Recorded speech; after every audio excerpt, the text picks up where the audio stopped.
Students come from all over the world to attend Spicer College. These students go on to be pastors, teachers, principals, and find jobs in a variety of other fields throughout the Southern Asia region. The Southern Asia region of the world is made up of only 4 countries. These countries include Bhutan, India, the Maldives, and Nepal. More than 90% of the population are Hindu and Muslim. This is one of the fastest growing regions in the world. In cities, you will have to fight your way through overwhelming crowds. Although there are only 4 countries in this region, it boasts a population of 1.2 billion people. Of the 1.2 billion, there are about 1.6 million Seventh-day Adventists. That means that about 1 of every 750 people you meet might be an Adventist. There is still a lot of work to be done. Dr. Trim, thank you so much for joining us today. I'm glad to be with you. And our topic is the mission history of the Southern Asian region of the world. Yes. Where does it start? Well, first, I think it's probably helpful to clarify what we mean. Oh, that's a good idea. Why didn't I think of that? Southern Asia is sort of a shorthand term for what was a big British colony of India. But the big British colony of India now represents 3 separate countries: the modern country of India, but also Pakistan and Bangladesh. And originally, the Church's Southern Asia division included all of those, but also Sri Lanka and Burma, or Myanmar as it's also called. But in effect, when we talk about Southern Asia, we tend to mean India. And in fact, since then, Pakistan, Myanmar, Sri Lanka, Bangladesh have been now moved to other world divisions, and the Southern Asia division basically is mostly India, but also has Nepal. But I'm just going to talk about the history of the church in India, Yes. because when the first missionaries went there, these were all British territories. They were all British colonies and really part of the one big empire. Before you move on, David, India actually has a special part in your life, right? Yes, I was born in Mumbai. Yeah. Bombay, as it was called then, and I still tend to think of it that way. I am a Bombay Walla, as Indians would say. I'm from Bombay, in the state of Maharashtra, and I'm very proud of that. Good, excellent. Sorry to interrupt. Continue. No, so the first missionaries actually arrived in 1893. A man called William Lenker and another man called A.T. Stroop. We're actually not sure of his name because we don't know much about him. Lenker and Stroop were Americans. They were literature evangelists. And you know, if we look at the history of our church around the world, a common theme is that the work is opened up by colporteurs, by literature evangelists. And they arrive in Madras, or Chennai as it's known today, in 1893 and start selling books, though they're English language books. But this is the virtue of the fact that it's a British colony, the elite, or even quite a number of the sort of the more middle class have all been educated in English and read English, so you can sell English language books. Now, did these people pay their own way to go to India? Yes, they did. Okay. They took ship, they basically sailed all around the world and stopped at various places, got out and spent a while there selling literature. Wow. And this was actually a standard, this is how the Advent message went around the world. In 1894, you get 3 more literature evangelists, and again, we don't know all the details precisely because people did pay their own way.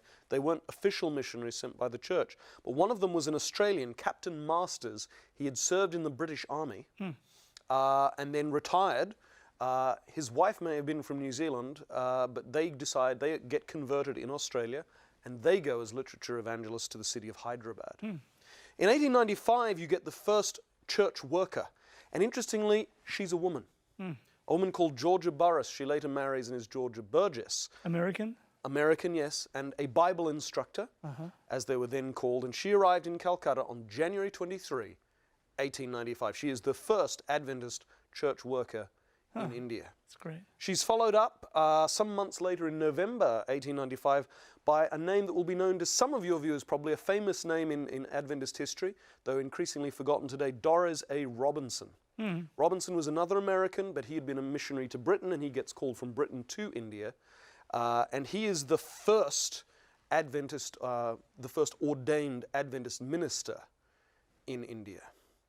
But 3 years later, he's followed up by another man, W.A. Spicer, William Spicer, who's one of, I think, my personal Adventist hero.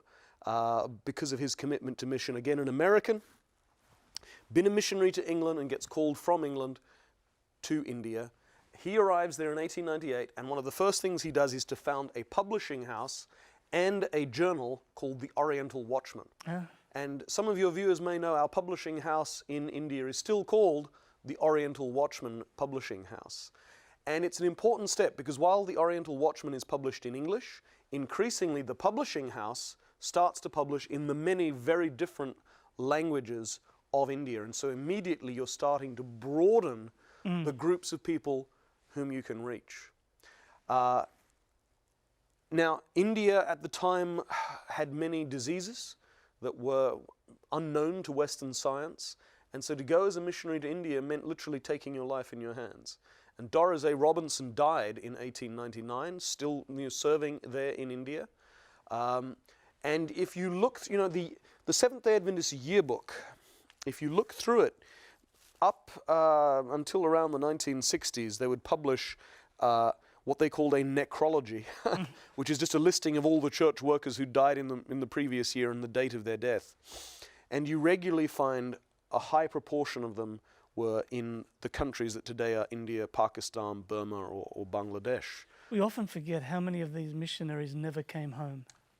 Exactly, Gary. And I think we owe it to them. We owe it to remember their memories and their sacrifice.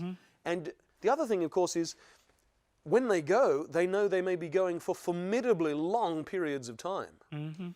Now, Spicer actually only stayed 5 years, a mere 5 years, before he was called back to become a church leader in the United States.